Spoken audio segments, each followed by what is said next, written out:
recuperar esa calidad de hijo e hija de Dios.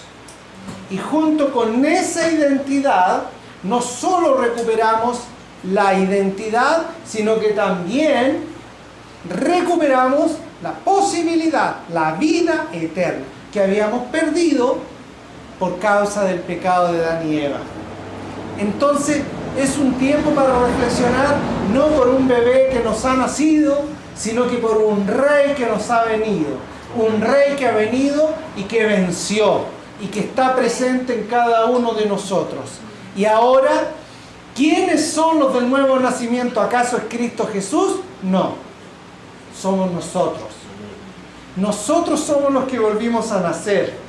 Y nacimos para un propósito. Para edificar. Somos nacidos para edificar. ¿Por qué? Porque es muy importante que cuando nuestro Señor Jesús restableció la relación con Dios, también estableció un propósito que se lo declara a sus hijos, a sus discípulos, y especialmente a Pedro.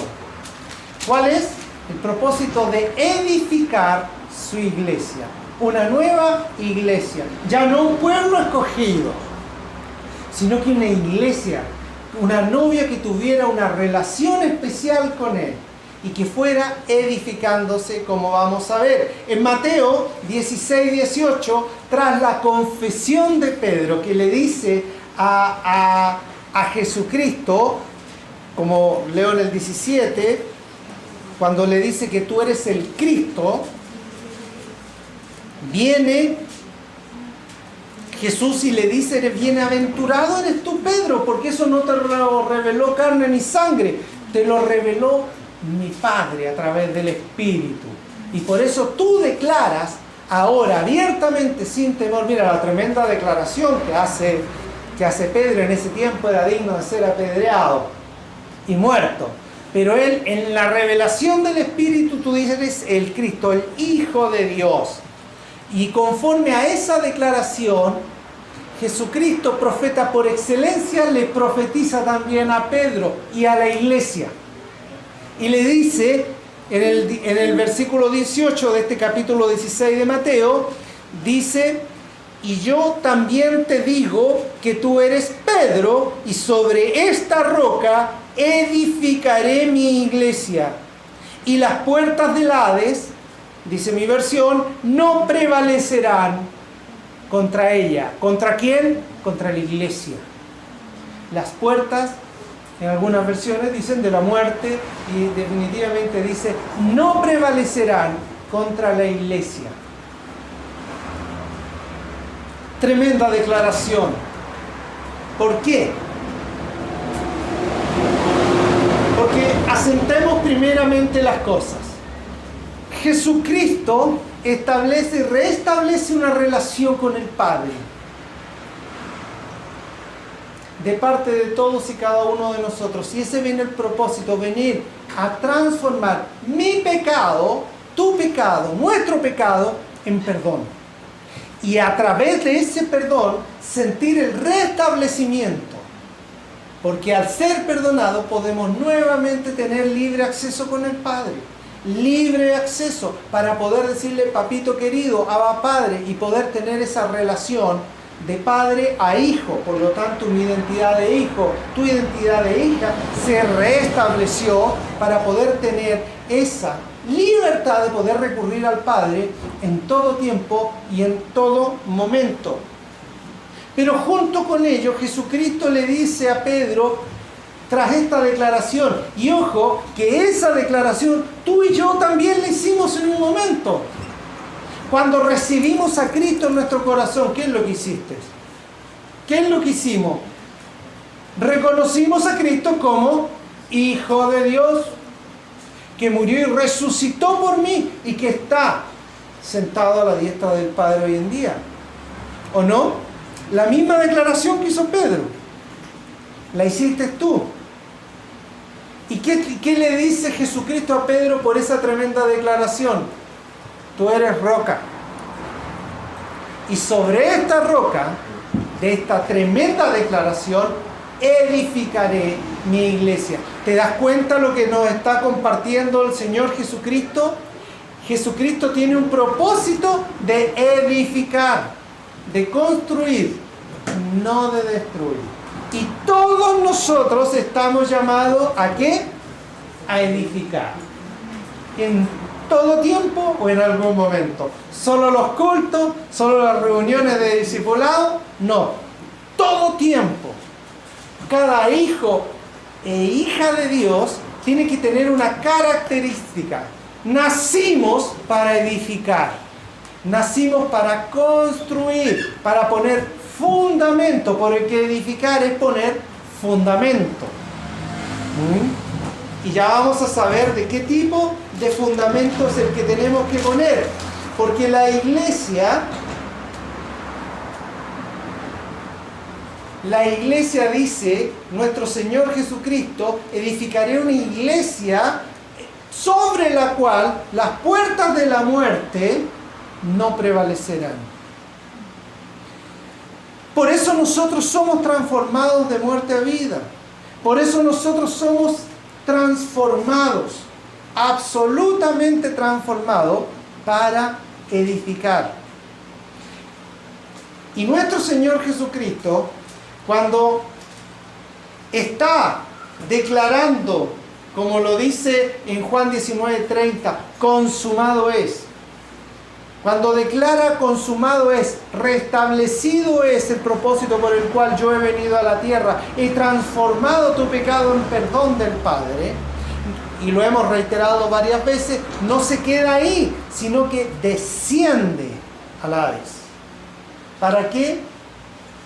Bueno, para quitarle toda autoridad al mentiroso. Primero, ¿autoridad sobre quién? ¿Sobre Jesús? No, si no la tenía y nunca la tuvo. Toda la autoridad que tú y yo en algún momento le hemos dado al enemigo. Y al descender hasta lo más bajo y nuevamente subir y ascender hasta los cielos, arrastra consigo o entrega la posibilidad de que tú y yo seamos llevados junto con Él. Por lo tanto, mira, Jesucristo descendió hasta los mismos infiernos para que ninguno que se sintiera o experimentara pecador tan bajo que no tiene redención tuviera la oportunidad de dar ese argumento. Jesucristo llegó hasta lo sumo, hasta abajo, y se levantó victorioso, y junto con ello la posibilidad de llevar consigo todos los que estaban ahí arrastrados en pecado, para que se levanten. ¿En qué? En edificadores, no en destructores. Y le pone a Pedro y a ti y a mí un fundamento de roca. Jesús es el Señor. Por eso la palabra señala que Jesús es la piedra angular de una gran edificación. Es la piedra angular. Y la piedra angular para los constructores es la que soporta el peso, la que mantiene la estructura, la cabeza o principal, en este caso Cristo. Por lo tanto, estando en Cristo, ninguna debilidad pudiera expresar tú o yo, al contrario, como un argumento para poder justificar que no estamos edificando, que no estamos construyendo, que no estamos restaurados. Muy por el contrario, Jesucristo, como piedra angular, y habiendo descendido hasta el infierno, hasta la muerte, se levanta victorioso, y en esa condición nos da la posibilidad de que tú y yo pudiéramos tener una restauración plena, tan plena que ni la muerte puede prevalecer contra nosotros. ¿O acaso alguno de nosotros, cuando en esta vida demos el paso, vamos a fallecer? Muy por el contrario, vamos a tener vida y más vida eterna. Eterna. Por lo tanto, Cristo Jesús nos hizo victoriosos y nos dio la tremenda posibilidad de estar permanentemente ayudando en una obra. Ahí, con overol. ¿Cuál? La de edificar su iglesia inmortal. Todos somos llamados a edificar la iglesia. ¿En qué tiempo? ¿En los momentos de culto? No, en todo tiempo. Ahora, debemos estar recordando, y repítetelo en el corazón, mi propósito es edificar. Vamos, dísetelo. Mi propósito es edificar. Y eso tiene que llenarte de la cabeza a la planta de los pies. Mi propósito es edificar. ¿A quién? A mi vecino, a mi amigo, a mi amiga, a mi compañero de milicia en Cristo, a mi compañera de milicia, a todos. Mi propósito es edificar. Yo necesito edificar. Y eso tendría que motivar, y tiene que motivar mi pensar, mi oír, mi hablar, mi experimentar en todo tiempo. Y es algo que en algunos momentos olvidamos. Pero ahí está Jesús, ahí está el Espíritu Santo sobre nosotros para estarnos repitiendo en todo tiempo. Hijo, hija, tu propósito es edificar. Por eso la palabra dice, orad sin cesar. O sea, en todo tiempo debiera estar pendiente permanentemente, centrado en que todo lo que hablo, todo lo que digo, todo lo que experimento, todo lo que hago, tiene que tener una función ¿de qué? De edificación. Y no de cualquier edificación, de edificación de la iglesia. Y cada uno de nosotros somos parte de la iglesia. Entonces, esta no es una labor solamente entregada al pastor. Esta no es una labor solamente entregada a un hermano o una hermana que tenga el llamado. Todos somos llamados a edificar. Todos somos llamados a estar poniendo fundamento en cada uno de nosotros para que todos crean. Para que ninguno perezca. Para que todos se salven. Ahora, es necesario que esto lo razones de una manera permanente. Esa declaración que Jesucristo le hizo a Pedro está también expresada de manera general en Efesios 4. Ya el apóstol empieza a hablarle claramente a la iglesia sobre este propósito de construcción, de edificación que tú y yo, nosotros, todos tenemos. En los versículos del capítulo 4 de Efesios, del 11 al 16, se puede entender y leer. Leo.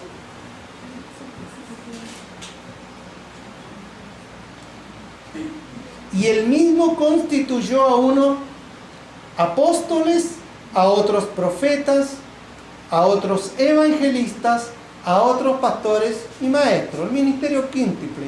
Él dio funciones distintas a fin de perfeccionar a los santos para la obra del ministerio. ¿Cuál es la obra del ministerio? La edificación del cuerpo de Cristo, hasta que todos lleguemos a la unidad de la fe y del conocimiento del Hijo de Dios, a un varón perfecto, a la medida de la estatura de la plenitud de Cristo, para que ya no seamos niños fluctuantes, llevados por doquiera a todo viento de doctrina, por estrategia de hombres, para engañar emplean con astucia las artimañas del error, sino que siguiendo la verdad en amor, crezcamos en todo en aquel que es cabeza, esto es Cristo, de quien todo el cuerpo, bien concertado y unido entre sí, por todas las coyunturas, que se ayudan mutuamente, según la actividad propia de cada miembro, recibe su crecimiento para ir edificándose en amor. Y si leo anteriormente el versículo 10, habla de haber descendido para vencer. Cuando dice, el que descendió es el mismo que también subió por encima de todos los cielos para llenarlo todo. Por lo tanto, cuando nosotros entendemos esta palabra y se revela a través del Espíritu esta palabra, podemos ver cómo Jesucristo se levanta victorioso. Pero no lo veo allá sentado en los cielos a la diestra del Padre, así solamente como un ser inalcanzable. Porque Él mismo descendió. ¿A dónde? Hasta lo sumo, abajo. ¿Para qué? Para dar la posibilidad de que tú y yo, en algún momento, cuando nos encontrábamos ahí, postrados, tirados, perdidos en pecado, pudiéramos hacernos, tomarnos de Él y poder ser llevados juntamente con Él. No hay nada que el Señor no pueda transformar. No hay nada que Cristo no pueda perdonar. Porque su sangre vino a llenar ese vacío. E inmediatamente, tal y como Jesucristo le declara a Pedro, tú eres roca y sobre esta roca edificaré mi iglesia, también el apóstol Pablo aquí empieza a expresarnos a todos y cada uno de nosotros que el Señor, que Dios mismo, que el Espíritu Santo derramó multitud de funciones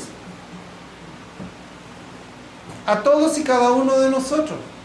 Nos dio un rol activo para que pudiéramos contribuir en la edificación.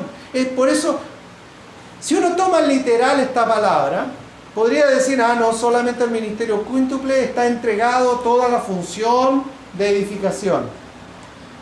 Pero más adelante, cuando especifica en qué consiste edificar, nos damos cuenta que la función